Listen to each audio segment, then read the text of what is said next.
bought myself a horse and I started travelling out towards the western part of the country then. This was in end of 1930.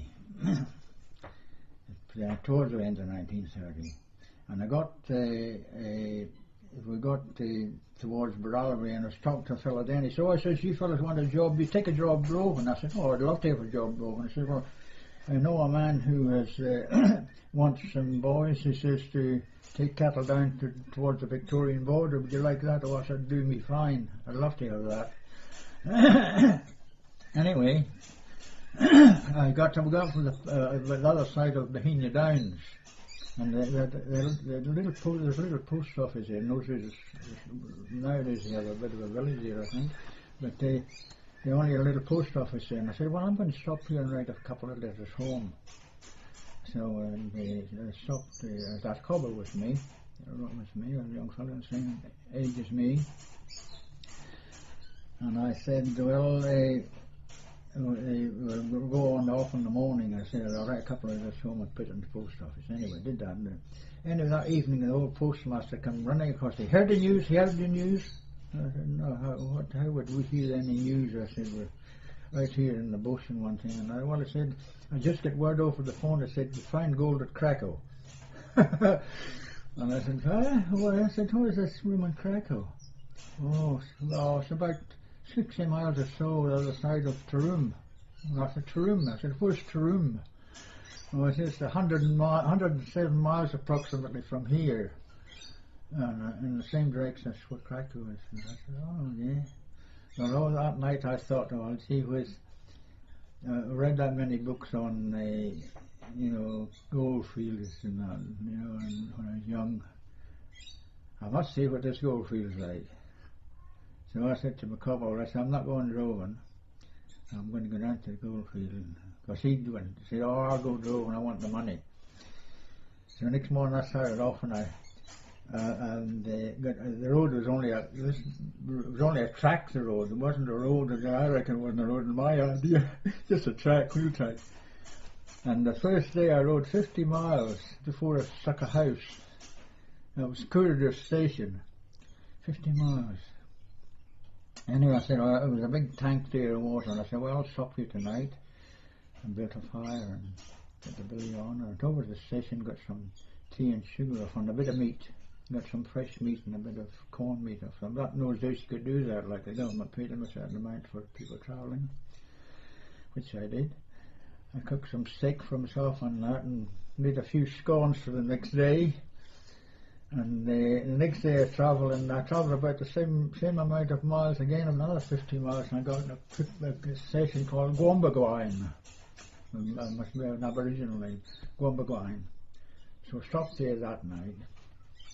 And I went over to the station and asked them how far to Taroom. They said, "Oh, if you're walking," it says, "it'll take you over half a day to get to Taroom." I said, "Well, I won't be going fast on the horse." I said, "I came from my way up between Roaston and Bohemia Downs." And so I got to Taroom, dinner after dinner. I bought myself a loaf of bread and a few things, a bit of butter and one thing and another. And I asked them how far to Cracow, and they told me something. I think they said 60 miles or something like that it was. And so I started off there, and on the road to Cracow I overtook an old fellow driving horses, about 25 horses, and a young fellow, and they said, "Oh," they asked, "Where are you going?" I said, "I'm going making for Cracow." I said, "Where are you going to?" "Oh," I said, "We're going to Cracow too. I'm calling in there." I says, "Stop with us and we'll show you where to go to." And that. So the next day I got to Cracow, and I often think of it was April Fool's Day 1931. That was when I landed in Cracow. Because I liked the idea of Cracow. So I stopped at Cracow digging for gold, not getting a lot, till the end of 1933. What year did you get there, John? I got our claim and everything. What year was this? 1931. 31, and you stayed there till 33. 33. Right. It's it was the atmosphere of the thing that I enjoyed. See, well, it wasn't that sort of. I'd like to have got the gold and everything like that. Being very handy, have a bit of gold and money and that. I didn't make much money. What were the living conditions like there? Oh, very primitive. The nearest town was Theodore, which was it would be 45 miles away. When I got there was only, it hadn't opened that much Cracow then. You see, there was only about a dozen tents, no houses. Oh, they were telling them there was a hut there, a chap who worked on Cracow Station. He and his wife built a bit of a hut there, back hut there, and they lived in that. That's the only building was there. But it was a marvellous experience for 2 years. You know, I never made, as I said, never made any money, but I ended up there, had a 11-acre lease there with the chap that drove the horses down from Turin with us. And he said any time you're short of money, he was a dam sinker, so making dam drink in Theodore. And he said any time you're short of money, come down to Theodore and I'll give you a job there on the dam, like, and make a bit of money. And I said, well, that'll be all right, I must remember that. And he said, all you got to do is to put a letter into the warden to say that you're going to collect material for your claim, and nobody can jump your claim. So, anyway, I did that, and I went down. I was a horse tailor and cook, and I used to get the horses in every morning and have them ready for yoking up and one thing and another, all that sort of thing, and have horses ready at dinner time. I used to change the horses twice a day, like and that. And I used to run into town on the horse and get to Theodore town. It was about 6 or 8 miles away, and get tucker for them and one thing and another, like all that job. And I did the cooking. John, when on the goldfields, was it deep, very deep shafts, or? Well, it was when we started off, it was nearly all trenches when we started off. The people, the fellow who I've read bits about Cracow, and they're not quite right. I read a bit on about Cracow and Bulletin the other day. They talked about Cracow came out in 1933. Well, certainly Cracow didn't come in 30. It was 31. I got a book on Cracow. How do you spell that name? Cracow. Yes. Same as Cracow in Poland. Cracow. And I thought it must have been called after that. The original owner was a man in the name of Palms, P-L-M-S. And he got off it in the 1902 right on a bicycle, left it. And the people who own it now, Jeffries, they've had it ever since. So they started off with trenching, did they? Trenching, oh yeah, well they didn't call it trenching, and miner's name for trenching is costining. Costine.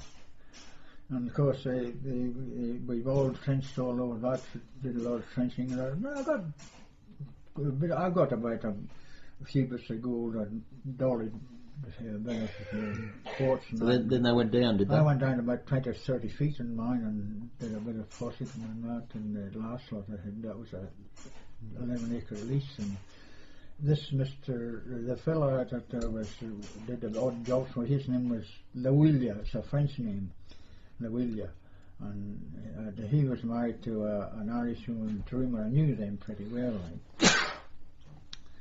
But he was in shares with me in the field. He used to give me 10 bob a week for tucker, and I used to give him if I got anything on half shares. He was in half shares on the farm thing with me.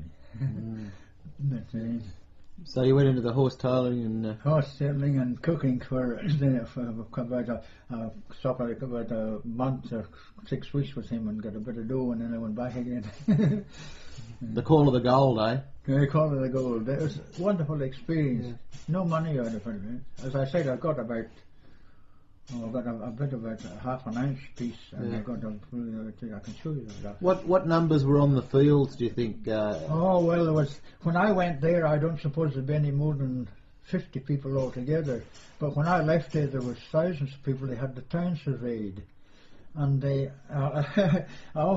got a book on Cracow. A fellow made a cartoon of Cracow in the early days, and the fellow has remade the old cartoon. I sent all cartoons home to my people in Scotland. Never kept one for myself, you know. And I was often sorry about that. And anyway, I got it's reproduced again, and I got the reproduction here.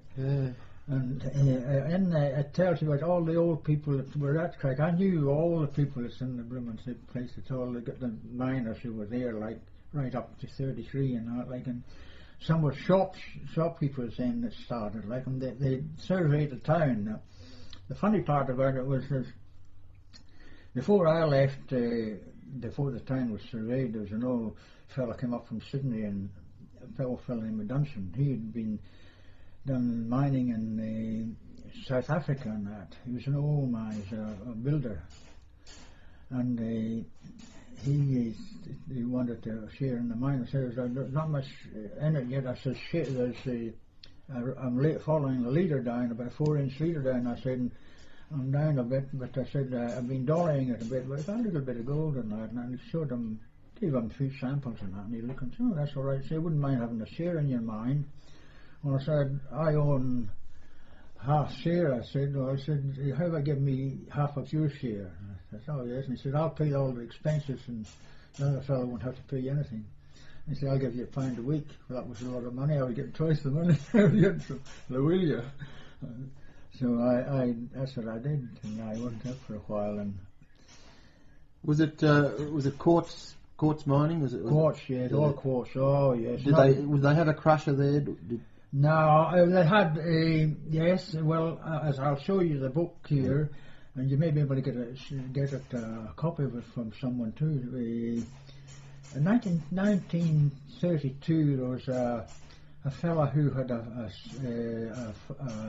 place, grazing place up halfway to Taroom, Dawsonville. Hamilton was his name, and he came down and got a claim on that, and he had a fella working for him there, and they built a bit of dam there on the gully and caught water, and they put a little machine on it for crushing the gold, like. Yeah. And you could take samples there and get samples for to see how much. Yeah. How did you wash the gold, John? Did you? It's easy. You dished it, did you? Yeah. You didn't use a sluice or anything. No, there wasn't enough water. Yeah, right. So it was all by hand. There was only a dam there, and they used it for drinking and that. And you couldn't do much with it. You couldn't swim it in around. You're not allowed to swim it or anything like that. Bayard Creek it was dam. So you had to wash all your old. You get the water up and wash it. All right. When did you join the army, John? I was after I worked all in the 1930s. I come up to Billawheeler from Taroom was this chap from he was going to do dams down in the Billawheeler district, and they said, would you like to go with me and tank sinking? I said, oh yes, that'll do me a bit of change from the gold mining. So we landed in Billawheeler on February 1934. I'll never forget that either. We landed, we got 9 miles from Billawheeler in the night time, just the evening, until we camped here on the bank of Prospect Creek on the Billawheeler side with Cracow, and we let our horses go. We had about 25 horses. There were some saddle horses, and most of them were draft horses. And we let them go, and they went across the creek onto what is Torsdale Station country, but as the travellers couldn't stop there, like, see. So we stopped there, and overnight, and that night it looked like a storm. I said, we're going to put a tent up. I said, it might be a storm tonight. So we drove and put a tent up, about 6 by 8 tent up. And it rained like beggarly that night. And it must have rained heavily up at the top of the creek, but the creek came down the banker, and there was a banker in the morning, and we had to go into Billawheeler to get some tucker. So my job was to get saddle horses. So the saddle horses had the hobbles on, but they'd cross the creek, so I had to swim the creek with some. I'd go just to put a pair of shorts on, that's all, and had a pair of sand shoes. Get over and swam the creek, and I went across and caught my saddle horse, and took the hobbles off the old fella's horse too, and brought all the horses across the creek, and put them through a gate so when we couldn't get across again. Anyway, we rode into Billawheeler the 9 miles, and there's black soil nearly all the way. It was a terrible place. I thought, this is a terrible place, this is Billawheeler. I said, I wouldn't like to live here. I lived there for years, afterwards, but the roads were better, so they must have made the roads better and gravelled them.